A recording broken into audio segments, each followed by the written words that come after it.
The world of business is riddled with ruthless competition, fueled by high stakes. Entire industries form oceans of blood, as each competitor seeks to outplay the other, with improvements so minor that customers have to squint just to see them. And while some companies manage to claw their way to limited success, a select few take a completely different approach, one that lets them escape the fight entirely. So I just read this book called Blue Ocean Strategy, written by these guys. It dives deep into this phenomenon of businesses that compete versus those that make the competition irrelevant. At its core, the idea is captured in one simple yet powerful metaphor. Two kinds of oceans. Red oceans, crowded, ruthless markets where everyone fights for space. And blue oceans, wide open, unexplored, or ruled by less than a few uncontested leaders. Lucky for us, the book comes with a bunch of clear strategies and models that make this process of forming blue oceans possible.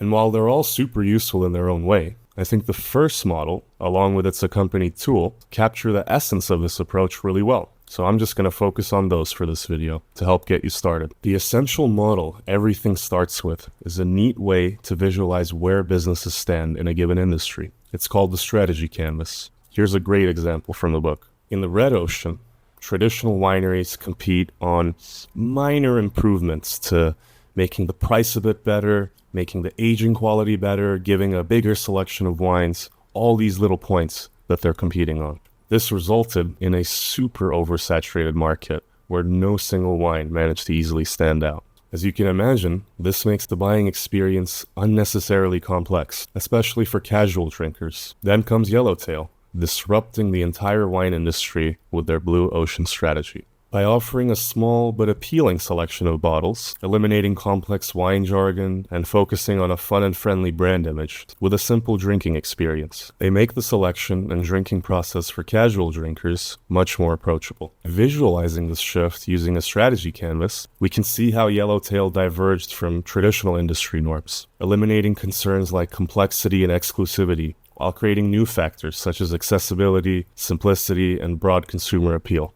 Yellowtail isn't just another budget or high-end wine with slight differences. It's a unique offering of its own that nothing quite compares to. To provide a method of making this process of value innovation possible, the book provides a complementary tool. The 4 Actions Framework is designed to help businesses break away from red ocean competition by restructuring their offerings of value. As you can see, following these 4 steps strategically is what allowed Yellowtail to slip away from just being another budget wine and offer a unique set of values. Looking at the wine industry, Yellowtail committed 4 changes. They eliminated, reduced, raised, and created different points of value.